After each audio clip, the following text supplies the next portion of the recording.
MTV news Kannada ವಾಹಿನಿಗೆ ಸ್ವಾಗತ. ಕೈಯಲ್ಲಿ ಶರಣು, ಕೊಂಕಳಲ್ಲಿ ದೊಣ್ಣೆ ರೀತಿ ಸರ್ಕಾರ ವರ್ತನೆ ಮಾಡಿದೆ ಎಂದು ಪರಿಷತ್ ವಿರೋಧ ಪಕ್ಷದ ನಾಯಕ ನಾರಾಯಣಸ್ವಾಮಿ ಹೇಳಿದ್ದಾರೆ. ಬೆಳಗಾವಿಯಲ್ಲಿ ಮಾಧ್ಯಮಗಳ ಜೊತೆ ಮಾತನಾಡಿದ್ರು. ಈ ಸರ್ಕಾರ ವೀರಶೈವ ಲಿಂಗಾಯತರನ್ನ ಬೇರ್ಪಡಿಸಿದ್ರು. ಸಮಾಜ ಕಾಂಗ್ರೆಸ್ಗೆ ಮಣ್ಣು ತಿಳಿಸಿದೆ. ಈಗ ಮತ್ತೆ ಅದೇ ಕೆಲಸ ಮಾಡ್ತಾ ಇದೆ. ಸ್ವಾಮೀಜಿಯನ್ನ ತಲೆಯ ಮೇಲೆ ಹೊತ್ತು ತೀರುತ್ತಿದ್ದ ಕಾಂಗ್ರೆಸ್ ನಾಯಕರು ಎಲ್ಲಿ?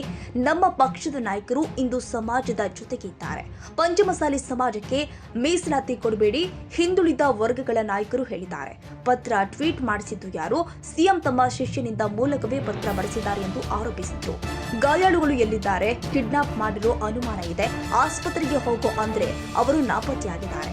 ಗಾಯಾಳುಗಳು ಎಲ್ಲಿದ್ದಾರೆ ಹೇಳಿ, ಇಲ್ಲವೇ ಸದನದ ಹೊರಗೆ ಒಳಗೆ ಪ್ರತಿಭಟನೆ ಬಿಸಿ ತಟ್ಟಲಿದೆ ಎಂದು ಎಚ್ಚರಿಸಿದ್ರು.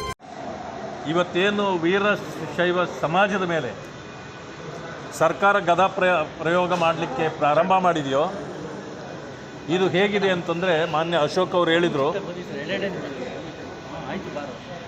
ಕೈಯಲ್ಲಿ ಶರಣು ಕಂಕಳಲ್ಲಿ ದೊಣ್ಣೆ ಅಂತ ಹೇಳ್ತಾರಲ್ಲ, ಇದಕ್ಕೆ ಸರಿ ಸಮಾನವಾಗಿದೆ. ಇದೇನು ಹೊಸದು ಏನೂ ಅಲ್ಲ. ಯಾವ ರೀತಿ ಕಾಂಗ್ರೆಸ್ ಪಕ್ಷ ವೀರಶೈವರನ್ನು ಮೊದಲಿಂದಲೂ ನಡೆಸ್ಕೊಂಡು ಬರ್ತಿದ್ದಾರೆ ಅನ್ನೋದು ಇವತ್ತು ಇತಿಹಾಸದ ಪುಟಗಳಲ್ಲಿದೆ. ಜೊತೆಗೆ ಮಾನ್ಯ ಮುಖ್ಯಮಂತ್ರಿಗಳಾಗಿರ್ತಕ್ಕಂಥ ಸಿದ್ದರಾಮಯ್ಯನವರು ಅವರ ಮೊದಲ ಅವಧಿಯಲ್ಲಿ 13ರಿಂದ 18ರವರೆಗೆ ಹೇಗೆ ನಡ್ಕೊಂಡಿದ್ದರು ಅಂತಕ್ಕಂಥದ್ದು ಕೂಡ ಗೊತ್ತಿದೆ. ಚುನಾವಣಾ ಸಂದರ್ಭ ಬಂದಾಗ ಯಾವ ರೀತಿ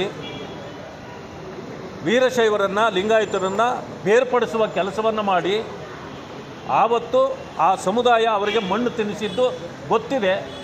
ಹೀಗಿದ್ದರೂ ಕೂಡ ಇವತ್ತು ಮತ್ತೆ ಇದೇ ರೀತಿ ಅವರನ್ನು ಒಡೆಯುವ ಕೆಲಸವನ್ನು ಮಾಡ್ತಿದ್ದಾರೆ. ಒಂದು ಕಡೆಯಿಂದ ಯಾರ್ಯಾರು ಕಾಂಗ್ರೆಸ್ನಲ್ಲಿರ್ತಕ್ಕಂಥ ಸಮುದಾಯದ ಲೀಡರ್ಗಳು ನಮ್ಮ ಸರ್ಕಾರ ಇರುವಾಗ ಬೀದಿಯಲ್ಲಿ ನಿಂತು ಏನು ಘೋಷಣೆಗಳನ್ನು ಕೂಗ್ತಿದ್ರು, ಸ್ವಾಮೀಜಿಯವರನ್ನು ತಲೆ ಮೇಲೆ ಹೊತ್ಕೊಂಡು ಓಡಾಡ್ತಿದ್ರು, ಎಲ್ಲೋದ್ರಿ ಈಗ ಅವರೆಲ್ಲ?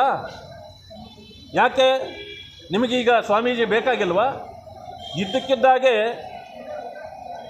ಸ್ವಾಮೀಜಿಯನ್ನು ಬೀದಿಯಲ್ಲೇ ಬಿಟ್ಟು ಹೋಗಿದ್ದೀರಲ್ಲ.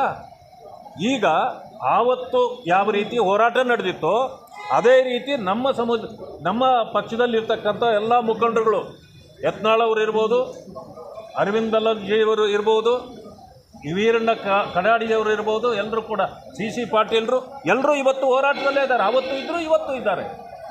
ಆದರೂ ಕೂಡ ಇವತ್ತು ಆ ಸಮುದಾಯವನ್ನು ಹತ್ತಿಕ್ಕುವ ರೀತಿಯಲ್ಲಿ ಇನ್ನೊಂದು ನೀವು ಗಮನಿಸಿಲ್ಲ,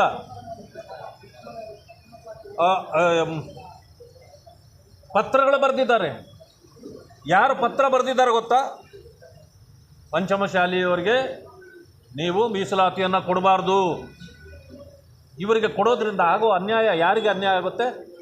ಹಿಂದುಳಿದ ವರ್ಗಗಳ ನಾಯಕರು ಯಾರು ಪತ್ರ ಬರೆಸಿರೋದು?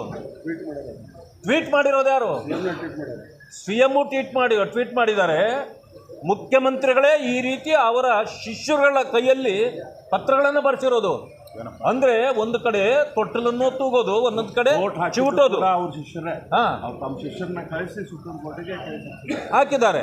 ಆಮೇಲೆ ಈಗ ಮುಖಂಡರುಗಳೆಲ್ಲ ನಾವು ಸೇರಿ ಯಾರು ಗಾಯಾಳುಗಳಿದ್ದಾರೋ ಅವ್ರನ್ನ ನೋಡಬೇಕು ಅಂತ ಹೇಳಿದ್ರಿ, ಹೊರಟಿದ್ವಿ. ಈಗ ಅವರು ರಾತ್ರಿ ನಾಪತ್ತೆ ಆಗಿದ್ದಾರೆ. ಎಲ್ಲೋಗಿದ್ದಾರೆ ಅಂತ ಗೊತ್ತಾಗ್ತಾ ಇಲ್ಲ. ಅಂದರೆ ಮುಖ್ಯಮಂತ್ರಿಗಳು ಅವರನ್ನು ಕಿಡ್ನಪ್ ಮಾಡಿಸಿ ಎಲ್ಲೋ ಇಟ್ಕೊಂಡಿದ್ದಾರೆ ಅಂತ ಕಾಣುತ್ತೆ. ನಾವು ಬಿಡೋದಿಲ್ಲ, ಅವ್ರನ್ನ ತಂದು ಮುಂದೆ ಬಿಡ್ರಿ.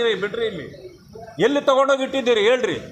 ಪಾಪ ಅವರು ಯಾವ ಸ್ಥಿತಿಯಲ್ಲಿದ್ದಾರೋ ನಮಗೆ ಅರ್ಥ ಆಗ್ತಾ ಇಲ್ಲ. ಈಗ ನಾವು ಆಸ್ಪತ್ರೆಯಲ್ಲಿ ಹೋಗಿ ಅವ್ರನ್ನ ಭೇಟಿ ಮಾಡಲಿಕ್ಕೆ ಹೋದರೆ ಈಗ ಅಲ್ಲಿ ನಾಪತ್ತೆ ಆಗಿದ್ದಾರೆ. ಅವರು ಎಲ್ಲಿ ಅಂತ ಸಿಗ್ತಾ ಇಲ್ಲ. ಕೆಲವರು ಹೇಳ್ತಾರೆ ಯಾವುದೋ ಪ್ರೈವೇಟ್ ಹಾಸ್ಪಿಟ್ಲ್ಗಳಲ್ಲಿದ್ದಾರೆ ಅಂತ. ಎಲ್ಲಿ ಹುಡುಕಬೇಕೋ ಗೊತ್ತಾಗ್ತಾ ಇಲ್ಲ. ಈಗ ಮುಖ್ಯಮಂತ್ರಿಗಳು ಅವರನ್ನು ಮೊದಲು ಇಲ್ಲಿ ತಂದು ಒಪ್ಪಿಸ್ಬೇಕು. ಇಲ್ಲ ಅಂತಂದರೆ ಒಳಗೂ ಹೊರಗೂ ಕೂಡ ಇದರ ಬಿಸಿ ನಿಮಗೆ ತಟ್ಟುತ್ತೆ ಅಂತಕ್ಕಂಥ ಮಾತನ್ನು ಹೇಳಲಿಕ್ಕೆ ಬಯಸ್ತೇನೆ. ತಾಜಾ ಸುದ್ದಿಗಾಗಿ ಎಂಟಿವಿ ನ್ಯೂಸ್ 24x7ಗೆ ಸಬ್ಸ್ಕ್ರೈಬ್ ಮಾಡಿ ಮತ್ತು ಬೆಲ್ ಐಕಾನ್ ಅನ್ನು ಒತ್ತಿ. ತಪ್ಪದೇ ಲಿಂಕ್ ಶೇರ್ ಮಾಡಿ.